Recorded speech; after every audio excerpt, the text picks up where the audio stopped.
محترم حضرات، بزرگوں، دینی اور ایمانی بھائیوں، ہمارے اندر اللہ نے جو صفات، خصوصیات رکھی ہیں، ہمارے اندر جو فطری تقاضے رکھے ہیں، نیچرل ڈیزائرز رکھے ہیں، ان کو سنبھالنا، مینٹین کرنا، بیلنس ان کا برقرار رکھنا، یہ کامیاب انسان اور اچھی شخصیت والے آدمی کے لیے ضروری ہوتا ہے۔ ایک پرفیکٹ پرسنالٹی بنانے کے لیے جو سب سے اہم فیکٹر ہے، ایک اچھا کیریکٹر تیار کرنے کے لیے انسان کے لیے جو سب سے خاص پہلو ہے، وہ اپنے اندر کی جو ڈیزائرز ہیں ان کو کنٹرول کرنا۔ جو انسان اپنے تقاضوں کو کنٹرول کرنا سیکھ جاتا ہے، وہ اچھی شخصیت بنا پاتا ہے۔ آج کی گفتگو خاص طور پر ہمارے اندر اللہ نے جو ایک صفت غضب کی رکھی ہے، غصے کی رکھی ہے، اس کے متعلق ہے۔ بنیادی طور پہ یہ سمجھ لیجئے کہ اللہ نے انسان کے اندر دو ایسے فیکٹر رکھے ہیں، یا آپ یوں کہہ سکتے ہیں کہ انسان کے ڈیزائرز کے دو پاور ہاؤس بنائے ہیں۔ انسان کی طبیعت کے اندر، انسان کے مزاج کے اندر، انسان کی شخصیت کے اندر۔ ایک کا تعلق غصے سے ہے اور دوسرے کا تعلق شہوت سے ہے۔ ایک طرف اینگر ہے تو دوسری طرف سیکسول ڈیزائر ہے۔ یہ دونوں انسان کے اندر کے ایسے ستون ہیں، یا یوں کہیے ایسے کنویں ہیں کہ اس میں اگر بہت زیادہ پانی آ جائے تو پھر طوفان بنتا ہے، فیضان بنتا ہے۔ یہ دونوں ہی حصے انسان کے اندر فطری طور پر ہیں، لیکن اس کو بیلنس نہ کر پانا، مینٹین نہ رکھ پانا، انسان کی شخصیت کو بگاڑ دیتا ہے، شیطان کے چنگل میں پھنسا دیتا ہے، شیطان کا آلہ کار بنا دیتا ہے، ابلیس کا دوست بنا دیتا ہے، اور انسان نفس کے چنگل میں پھنس جاتا ہے۔ ان دونوں کو تھوڑا سا سمجھ لیجئے، پھر اس کے بعد اصل موضوع پر گفتگو ہوگی۔ ہم انسان اپنے اندر دو طرح کی خصوصیات رکھتے ہیں۔ ایک جو دنیا اور زمین سے تعلق رکھنے والی ہیں اور اس کے تقاضوں سے پیدا ہوئی ہیں، کھانا، پینا، گھر بنا کر اس کے اندر رہنا، اپنے دنیاوی تقاضوں کو پورا کرنا، اور شہوت اور اپنے اندر کے جو جنسی جذبات ہیں اس کی تسکین کے انتظامات کرنا، یہ وہ سارے وہ کام ہیں جو ہمارے جسمانی ضروریات اور دنیاوی اور زمینی تقاضوں سے جڑے ہوئے ہیں۔ ایک دوسرا حصہ انسان کے اندر کا ہے جو کہ فرشتے والی صفات رکھتا ہے۔ عبادت کرنا، اللہ کو یاد کرنا، اللہ کے لیے غور و تدبر کرنا، ذکر کرنا، فکر کرنا، اللہ کے سامنے جھکنا، اللہ کے بتائے ہوئے راستوں کو اختیار کرنا، اللہ کی رضا کو چاہتے ہوئے، آخرت کو آنکھوں کی نگاہ میں رکھنا، جنت کو سوچنا، آخرت میں کامیابی کے لیے عبادت جیسی پریکٹس کرنا۔ یہ حصہ انسان کے اندر کا ملکوتی ہے، فرشتے والا ہے۔ دنیا والا جو حصہ ہے، جو ہمارے تقاضے ہیں، جن تقاضوں کو ہم دنیا میں رہتے ہوئے پورا کرتے ہیں، ان میں ہماری شخصیت اور پرسنالٹی جو بنتی ہے، اس میں دو فیکٹر بہت بڑا رول پلے کرتے ہیں۔ ایک ہے ہماری انا، ہماری ایگو، ہمارا غضب، ہمارے لیے اپنے کے لیے چیزوں کو پسند کرنا، چوز کرنا، اپنی ایک الگ یونیک پرسنالٹی بنانے کی کوشش کرنا، اپنے کو ایک یونیک طریقے پر پیش کرنا، اپنی آئیڈینٹی کو کچھ الگ کر کے دکھانا، انا، میں کچھ ہوں، یہ حصہ جو انسان کا ہے وہ اس کا ایک نیچرل فیکٹر ہے، اس کی پرسنالٹی کا، اس کی شخصیت کا۔ دوسرا حصہ ہے جو جذبات میں شہوانی جذبات سے تعلق رکھتا ہے، جنسی جذبات سے تعلق رکھتا ہے، اپنی خواہشات جو جنسی ہیں، سیکسول جو ڈیزائرز ہیں، ان کو ریلیکس کرنے کے لیے، ان کو کمفرٹ دینے کے لیے، ان کو تسکین پہنچانے کے لیے انسان جو راستے اختیار کرتا ہے، چاہے وہ آنکھوں کی لذت سے شروع ہو یا زنا تک پہنچے، وہ تمام اعمال، یا شادی کے ذریعے سے انسان جائز طریقے پر اس کی تسکین کا سامان کرے، یہ وہ دوسرا حصہ ہے جو انسان کی شخصیت اور انسان کے کیریکٹر کا مین رول پلے کرتا ہے۔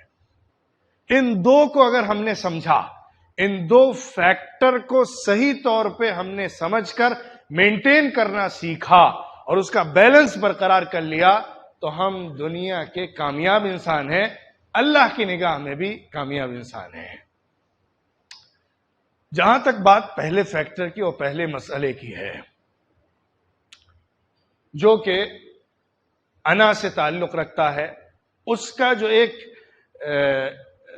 اپیرنس ہے وہ غصے کی شکل میں ظاہر ہوتا ہے، اس کا جو ایک روپ ہے، یا یوں کہہ لیے اس کا ایک جو اسٹیم ہے، بخار ہے، جو سامنے ہماری ایکٹیویٹیز سے نکلتا ہے، وہ غضب کی شکل میں ظاہر ہوتا ہے، غصے کی، اینگر کی شکل میں۔ غصہ انسان کی فطرت کا حصہ ہے، کوئی بھی انسان بغیر ادنا سے غصے کے دنیا میں رہ ہی نہیں سکتا ہے۔ اگر کوئی چیز ہمارے مزاج، ہماری طبیعت، ہماری چاہت، ہماری پسند کے مطابق نہیں ہے اور اس میں دوسرے کی طرف سے غلطی، مسٹیک مجھے نظر آ رہی ہے، تو اس پر جو میرا ریاکشن ہے وہی غصہ ہے۔ اب یہی سمجھنا ہے کہ وہ غصہ کیسا ہونا چاہیے، وہ ریاکشن کیسا ہونا چاہیے، اس کا اسٹرکچر کیا ہونا چاہیے، ہمارے ذہن میں اس کے لیے کیا نیورونز تیار ہونے چاہیے، ہمارے جسم کے اندر جو نرو سسٹم سے ریلیٹڈ برین کے عمل کی وجہ سے نیورونز تیار ہوتے ہیں، جس کے ذریعے سے ہم چیزوں کی حرکت، چیزوں کے فیلنگ کو اپنے اندر لیتے ہیں اور برین کو فیڈ کرتے ہیں، اور برین اس کے مطابق ہم کو ریاکشن دینے کے لیے ڈیسیژنز دیتا ہے۔ وہ جو حصہ ہے ہمارا، اس کا بیلنس سمجھنا اور اس کا بیلنس بنانا، یہ ایک اچھی شخصیت، اچھی پرسنالٹی کے لیے، اچھے انسان بننے کے لیے ضروری ہوتا ہے۔ اس لیے قرآن پاک میں اللہ تعالیٰ نے غصے کے بارے میں جو باتیں ذکر کی ہیں، جہاں جہاں تذکرہ کیا ہے، اور حدیثوں میں حضور صلی اللہ علیہ وسلم نے اس سلسلے میں جو گفتگو فرمائی ہے، اس کی روشنی میں اگر ہم اس موضوع کو سمجھیں گے تو ہم صحیح طور پر انسان کی فطرت کے تقاضے کو بھی سمجھ سکتے ہیں، اور اللہ تعالیٰ نے ہمیں اس سلسلے میں جو گائیڈ لائنز دی ہیں اس کو بھی جان سکتے ہیں۔ اللہ تعالیٰ قرآن پاک میں خاص غصے کے لفظ کے بارے میں جو باتیں کر رہا ہے، اس میں ایک اہم بات کظم غیظ کی ہے۔ اللہ تعالیٰ نے سورہ آل عمران میں خاص طور پہ اس صفت کا تذکرہ کیا ہے، کظم الغیظ، جس کے معنی ہوتا ہے غصے کو دبانا، غصے کو کنٹرول کرنا، غصے کے اوپر قابو پانا، غصے کو آؤٹ آف کنٹرول ہونے سے روکنا۔ اللہ نے متقی لوگوں کی جو صفت بتائی ہے، جن کے لیے جنت اللہ نے تیار کی ہوئی ہے، ان کی ایک صفت یہ ہے وَالْكَاظِمِينَ الْغَيْظَ، اور اسی سے ریلیٹڈ اگلا والا حصہ ہے وَالْعَافِينَ عَنِ النَّاسِ، یہ لوگ جو اپنے غصے کو قابو میں کرتے ہیں اور لوگوں سے درگزر کرتے ہیں، لوگوں کو معاف کر دیتے ہیں. ان دونوں کا آپس میں کنیکشن ہے، ان دونوں کا آپس میں جوڑ ہے. غصہ آنا، اس کو کنٹرول کرنا، اور لوگوں سے کچھ چیزیں معاف کر دینے کی صفت اور ایبیلٹی کا ہونا. یہ صفت جب انسان کے اندر ہوگی تو پھر وہ اپنے غصے کو صحیح طور پر یوٹیلائز کر سکتا ہے. اب قرآن میں کئی جگہ پر صبر کا تذکرہ ہے، اس صبر کے ساتھ عفو کا تذکرہ ہے. ان دونوں کا آپس میں کنیکشن ہے. صبر کنٹرول کا نام ہے، کنٹرولنگ پاور، یہ صبر ہے. عفو جو ہے، معاف کر دینا جو ہے، دوسرے کی غلطی پر اگنور کر دینا یا اس کو ریونج نہ لینا، اپنی ذات کے لیے بدلہ نہ لینا، یہ حصہ انسان کے احسان کا ہے. ایک طرف کنٹرول ہے اور دوسری طرف اس کا جو پیک لیول ہے وہ یہ ہے کہ انسان غلطی دیکھتے ہوئے بدلہ لینے کی طاقت ہوتے ہوئے معاف کر دے. یہ ایک دوسرے کے ساتھ کنیکٹڈ صفات ہیں، اور انسان کو اچھا انسان بنانے کے لیے، جنت والا انسان اور مومن بنانے کے لیے اللہ نے اس کا تذکرہ فرمایا ہے. تو قرآن میں جہاں جہاں اللہ معاف کرنے کی ترغیب دیتا ہے، اصل میں وہ اس اینگر کو کنٹرول کرنے کی دعوت دیتا ہے.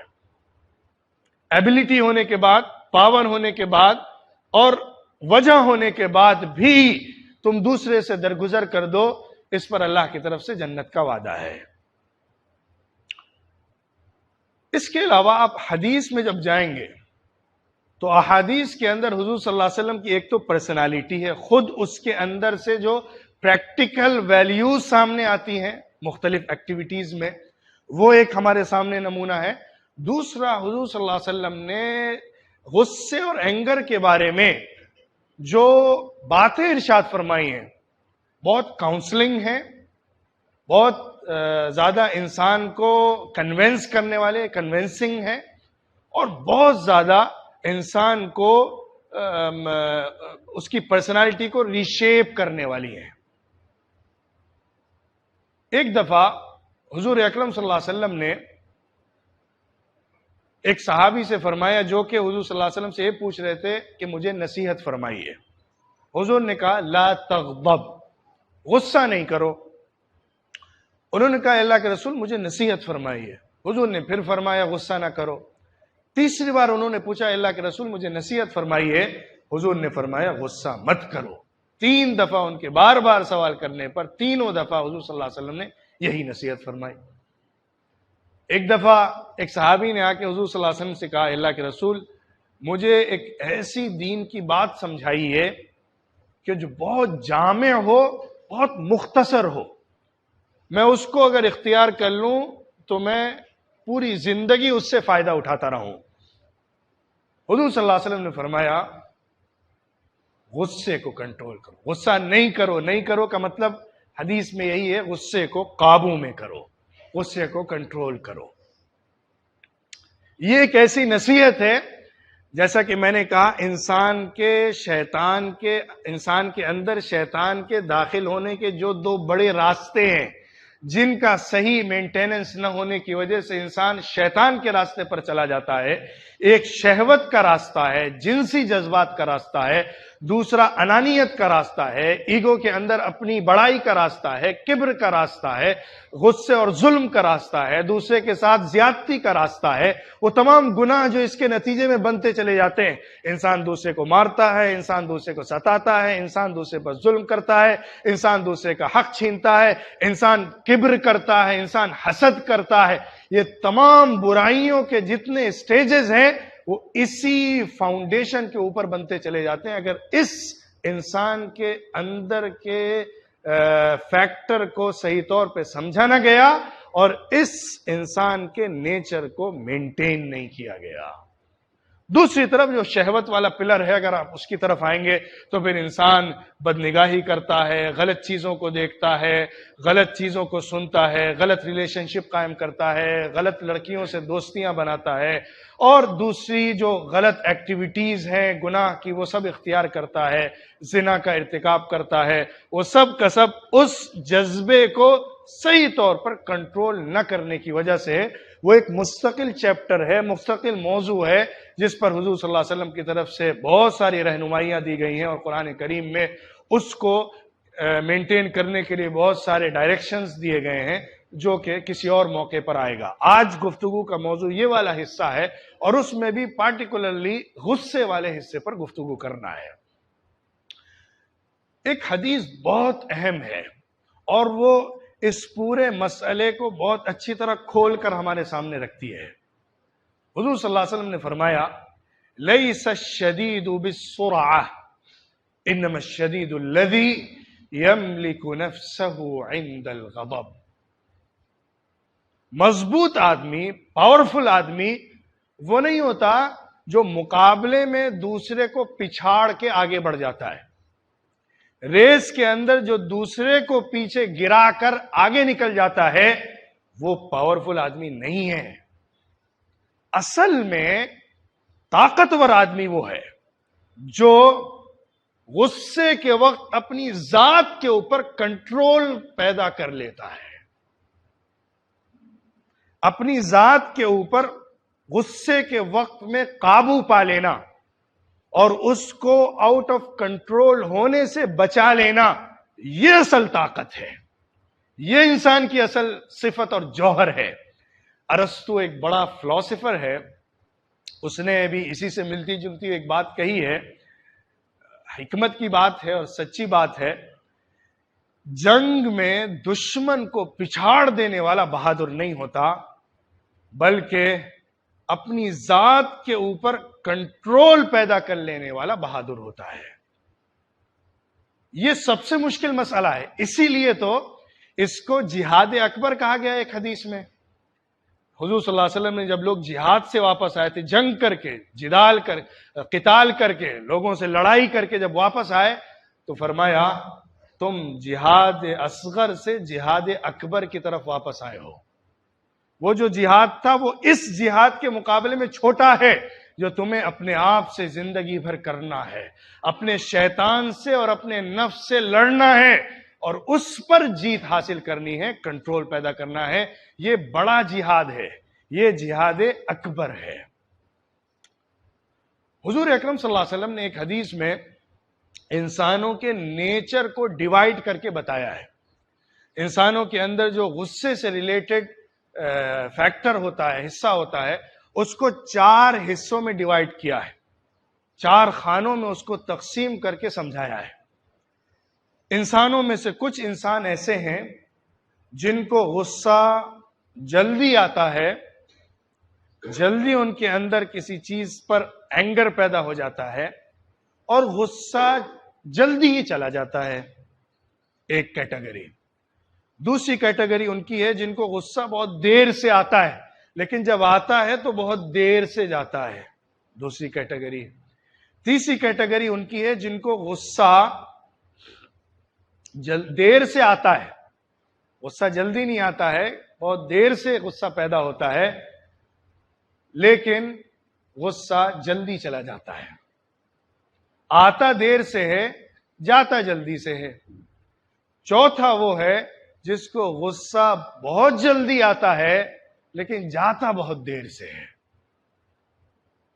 پہلا والا اور دوسرا والا وہ تو بیلنس ہے، برابر کا ہے، جلدی آیا جلدی چلا گیا، دیر سے آیا دیر تک گیا۔ اس کے اندر بھی اس فیکٹر کو سمجھیے، مطلب ایک ہے جس کو چھوٹی چھوٹی بات پر غصہ آ جاتا ہے لیکن بہت جلدی وہ نیوٹرل بھی ہو جاتا ہے، وہ اس کا بہت ریونج لینے کا نہیں سوچتا ہے، چھوٹی بات پہ غصہ آیا جلدی سے نیوٹرل ہو گیا۔ دوسرا وہ ہے جس کو دیر سے آیا، یعنی چھوٹی موٹی بات پہ نہیں، بڑی بات، بڑا مسئلہ ہوا، بڑا پرابلم ہوا، تب اس کو غصہ آیا، اس لیے دیر تک رہا۔ تو یہ نیچرل ہے، بیلنسڈ ہے۔ اسی لیے حضور صلی اللہ علیہ وسلم نے فرمایا ہذہ بہذہ، یہ دوسرے کا بدل بن جاتا ہے، جلدی آنا جلدی جانا بدل ہو گیا، دیر سے آنا دیر سے جانا ایک دوسرے کا بدل ہو گیا۔ تیسرا والا جو ہے جو کہ بہت دیر سے آیا اور بہت جلدی گیا. بڑے ایشوز پر، بڑے مسئلے پر غصہ آیا کیونکہ فطری ہے، لیکن اس نے جلدی ہی اس کو ختم کر لیا. یہ والا سب سے افضل انسان ہے، یہ والا سب سے بڑا ہے. چوتھا والا جو ہے جس میں جلدی آیا گیا دیر سے، یہ سب سے برا انسان ہے. چھوٹی چھوٹی بات پہ غصہ آ جاتا ہے اور جاتا ہی نہیں ہے، لڑائی کر لیتا ہے، قطع تعلق کر لیتا ہے، دوستیاں توڑ دیتا ہے، رشتے ناتوں کو ختم کر دیتا ہے، اور ایک دوسرے کے ساتھ ملنا جلنا چھوڑ دیتا ہے، بات چیت توڑ دیتا ہے. یہ جو دیر تک چلنے والا ہے چھوٹی چھوٹی ایشوز پر، وہ بہت برا انسان ہے. یہ دیکھیے اللہ کے رسول صلی اللہ علیہ وسلم نے کس طرح ایک انسان کے نیچر کو ڈیوائیڈ کر کے الگ الگ کیٹیگری میں دکھایا ہے، اور انسانوں کو الگ الگ گروپ میں رکھ کے بتایا ہے، اور اس میں اچھے انسان کی کوالٹی سمجھائی ہے کہ جس کے اندر غصہ کنٹرول کرنے کا اتنا پاور، اتنا اسٹیمنا ہوتا ہے کہ وہ بڑے مسئلے پر بھی اگر غصہ ہوتا ہے تو آپا نہیں کھو دیتا ہے، غصے میں بے قابو نہیں ہو جاتا ہے، دیر تک اپنے غصے کے اندر ہی نہیں گھلتا رہتا ہے، بلکہ اس سے نکلنے کی اس کے اندر صلاحیت ہوتی ہے. حدیث میں غصے کو جنون کہا گیا ہے، پاگل پن. کیونکہ ایکچولی غصہ، اینگر کیا ہے؟ انسان کے اندر کے جو نیورونز ہیں وہ جب برین کو انڈکشن دیتے ہیں، ڈائریکشن دیتے ہیں، یا چیزوں کے اوپر ریاکشن کے سلسلے میں فیلنگز پہنچاتے ہیں، ٹرانسفر کرتے ہیں، تو دماغ اگر اس وقت کنٹرول نہ کر سکے ان نیورونز کا رسپانس دینے میں، بلکہ وہ آؤٹ آف کنٹرول ہو جائے، قابو کھو دے، ریاکشن کے اندر اس کے اوپر پردہ پڑ جائے، یہی پاگل پن اور جنون ہوتا ہے. اسی لیے اس کو جنون کہا گیا ہے اور پاگل پن سے تعبیر کیا گیا ہے. اسی طرح غصہ انسان کے اندر اپنی ذات کے لیے آتا ہو، اپنی پرسنل ایشو کے لیے آتا ہو، یہ برا ہے. اللہ کے دین کے لیے آتا ہو، یہ پسندیدہ ہے. حدیث میں آیا ہے، حضرت عائشہ رضی اللہ عنہا نے بیان کیا، اور بھی بہت سے صحابہ سے منقول ہے، من تقم رسول اللہ صلی اللہ علیہ وسلم لنفسه قط الا ان تنتهك حرمت اللہ. حضور اکرم صلی اللہ علیہ وسلم اپنی ذات کے لیے کبھی بدلہ نہیں لیا کرتے تھے. ہاں، اگر اللہ کے حدود کو پھلانگا گیا، اللہ کی حرمت کو توڑا گیا، تو پھر حضور صلی اللہ علیہ وسلم نہیں چھوڑتے تھے، پھر بدلہ لیتے تھے، پھر جو سزا ہے اس کو نافذ کرتے تھے، پھر اللہ کا جو حکم ہے اس کے مطابق فیصلہ کیا کرتے تھے، اور پھر اس میں کسی کی رعایت اور سفارش کو قبول نہیں کیا کرتے تھے. اللہ کے دین کے لیے غصہ ہونا، اللہ کے دین کے لیے ناراضگی کا پیدا ہونا، یہ صحیح ہے. لیکن اس سے آگے والا اسٹیپ سمجھیے، دعوت کا کام کرنے کے لیے، دعوت کی فیلڈ میں عمل کرنے کے لیے، لوگوں کی اصلاح کرنے کے لیے، اللہ کے دین کو توڑنے کی وجہ سے اس پر اگر ہمارے اندر اینگر پیدا ہو رہا ہے، وہ دین کا حصہ ہے اور دین کی علامت اور سائن ہے، لیکن اس کا ریسپانس کیسا آنا چاہیے سامنے؟ وہ کنسٹرکٹیو ہونا چاہیے، ڈسٹرکٹیو ہونا چاہیے.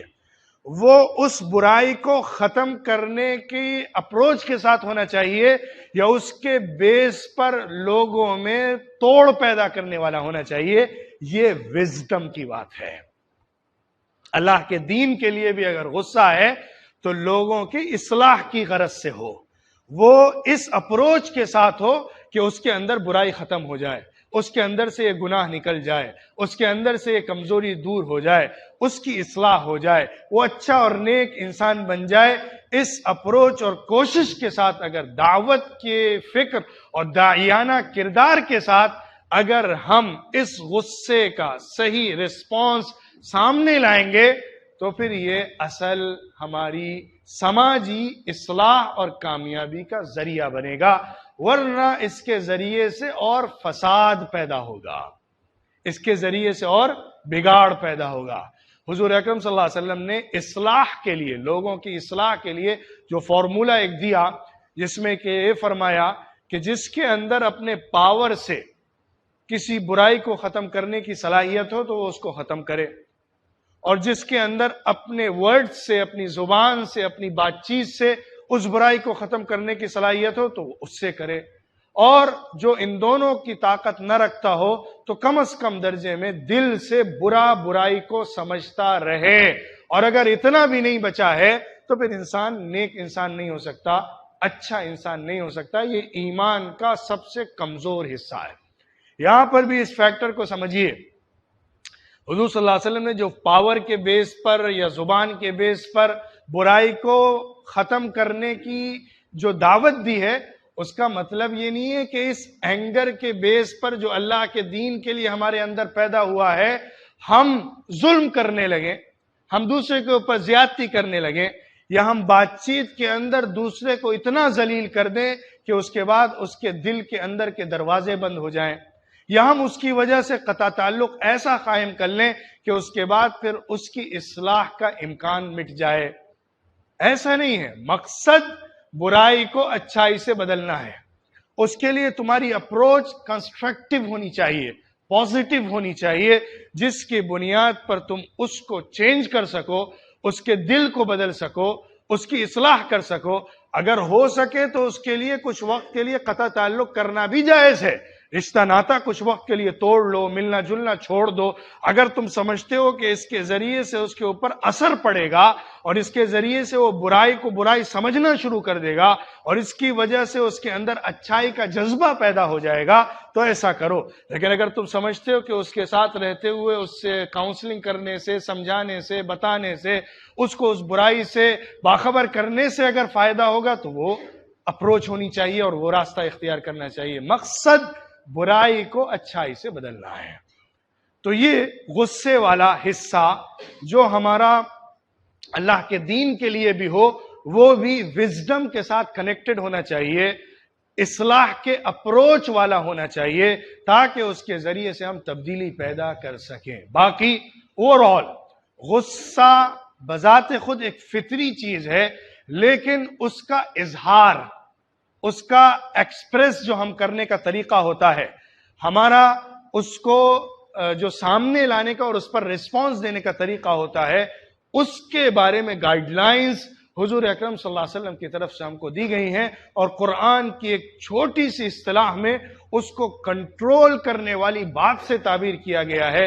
اگر ہم نے اپنی زندگی کے اندر اس طرح کی پرسنالٹی اور اس طرح کی اپنی شخصیت بنانے کی کوشش کی کہ ہم غصہ آنے کے وقت اپنے اوپر کنٹرول رکھ سکتے ہو، مطلب ہمارا دماغ اس وقت کام کر رہا ہو، ہم پازیٹیو اینڈ نیگیٹو پوائنٹس کو سمجھ رہے ہوں، ڈیفرینشیٹ کر رہے ہوں، اپنا جو رسپانس دے رہے ہیں ورڈز کے ذریعے سے، اپنا جو رسپانس دے رہے ہیں اپنے ہاتھ پیر کے ذریعے سے، اپنا جو رسپانس دے رہے ہیں اپنے ایکشنز کے ذریعے سے، اپنے ڈیسیژنز کے ذریعے سے، ان کے اندر ہمارا دماغ صحیح وے میں پروسیس کر رہا ہو، ہم سمجھ رہے ہوں کہ اس کو کرنے کا ریزلٹ کیا ہوگا، اس کو کرنے کا ایفیکٹ کیا ہوگا، اس کے اندر میری انا کا کتنا پورشن ہے، اس کے اندر اس کی اصلاح کا کتنا پورشن ہے۔